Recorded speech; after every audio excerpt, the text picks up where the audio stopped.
Jesus tells us in the gospel, I have come to bring life and to give it in abundance. I lived my younger years while at home with a widow, my mother. We lost our father at the age of 45. We were 7 in the family. I'm the oldest. The 3 of the oldest of the children held the other 4, and we made it work through those years after the death of my father. The gospel and the scriptures for today present to us the story of 2 widows. The one in the Old Testament and the one in the New Testament from St. Luke's Gospel. And St. Luke describes the events of this particular funeral procession in the city of Nain. Presumably, it is similar to any other funeral processions. Mourners carrying a dead person, followed by family members. It is a familiar scene. Yet it is somewhat different too, for here, the center of the story of this funeral is the widow. The widowed mother, and the deceased is her son. To better understand the importance of these details and the reason why Jesus ultimately performs a miracle, is the need to remember that under Jewish law, spatial care of widows was always taken into consideration into a world where before there was any subsidies from the government or life insurance, the widow was often left to rely on the charity and the generosity of other people. This was especially true of a widow without children who could take care of her. So here, this widow is now alone and vulnerable. It is this vulnerability that moves Jesus to compassion and causes him to intervene in such a spectacular manner. In doing so, Jesus shows his heart and the depth of his compassion to all who grieve and all who are in need. In the midst of such great sadness and pain, Jesus turns the laws of nature upside down. A dead person is restored to life and restored back to his family and community. It is no surprise that the response of the people is of one of great rejoicing and mixed with curiosity. Who is this Jesus? And by what power can he do this? To restore a dead person back to life. In the selection from the Old Testament, the prophet Elijah brings back to life the son of the widow of Zarephath, preserving her from the fate of being left alone to fend for herself. God intervenes in the life of his people. Sometimes those interventions are bringing the dead back to life. And others are bringing those who are spiritually dead, bringing them back to life. And that's the story of St. Paul in the second reading of the letter to the Galatians. Paul recalls his story of how he was dead to God and how he persecuted Christians and how he wished to submit them. And he did everything in his power to stop the movement of Christianity until Jesus appeared to him. And then we have the recounting of the dramatic conversion of Paul to Christianity. And from that moment of his conversion, he came back to life. He was restored spiritually now back to the Lord.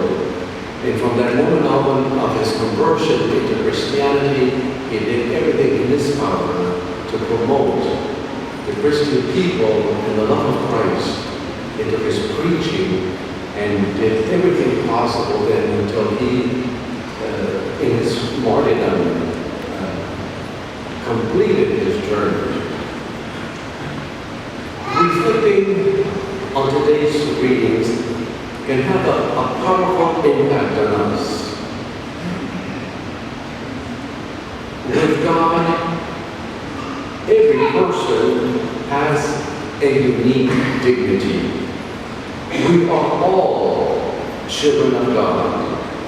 Each of us is special. For this reason, each of us has our own personal way of serving God. Something only we as individuals can do. Without the contribution of every one of us, the common good is incomplete. We differ in our backgrounds, our opportunities, and our native gifts. But each of us has something we all can do. For this reason, we are each to respond with dedication and faith to the challenges of our lives. Everyone is important. Everyone counts. And everyone has a life to live. That's at the core of the story of these two widows. The compassion of Jesus is moved to see the sadness of what he has before him. A widow burying her only child. He is physically moved to compassion. But the greater reality of the core of the story is the uniqueness of the human person as Jesus glances over this funeral procession. And then there is also a uniqueness of God's compassion when he looks at each and every one of us. He sees in each and every one of us a unique person, valuable and precious and important. And as he reaches out to us in our own personal story, like in the story of Paul, God calls us. He draws his attention to us as he did at that event of the funeral procession. And he sees the opportunity to bring life to the scene. And that's how God works. The opportunity of looking at each and every one of us, so unique, so important, so precious, so beautiful, that God can work through us.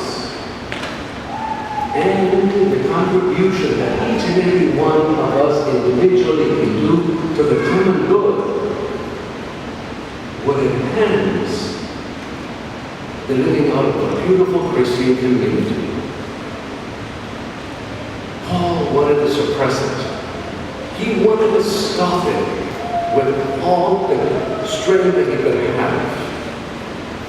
And Jesus intervened and changed that man's life completely. And now Paul was the most foremost mover of the Christian community. So see within your life the uniqueness, the importance, how God sees in your life, and the contribution that you can make individually, each and every one of us, and how our community is able to prosper when each and every one of us, we do our part. We do it here in the church community, helping in any way possible. We also do it out there so that the cause of our human community, of the human family, can also prosper. In these weeks, we have heard at the moments of graduation, these beautiful stories of so many young men and women from high schools, universities, how much they were determined to fulfill what they set out to do, and they accomplished it. That's also what we also can do. We set out to accomplish what God intends to do with our lives. So as you hear the stories of today's scripture passages, notice how Jesus sees the circumstance and brings out the beautiful thing of life restored. And that's how He works. He works through our lives. The best example we have on how to live is Jesus, who became one of us. He lived here with us and was known as the man for others. May we draw on the example of Jesus, His care, His compassion, His love, His forgiveness. Let us live how Jesus teaches us. May we contribute and help in our local parish community, in the greater community, the human family out there. There is such a uniqueness and beautiful talents that all of us have. And we can do it. And Christianity continues to grow and to blossom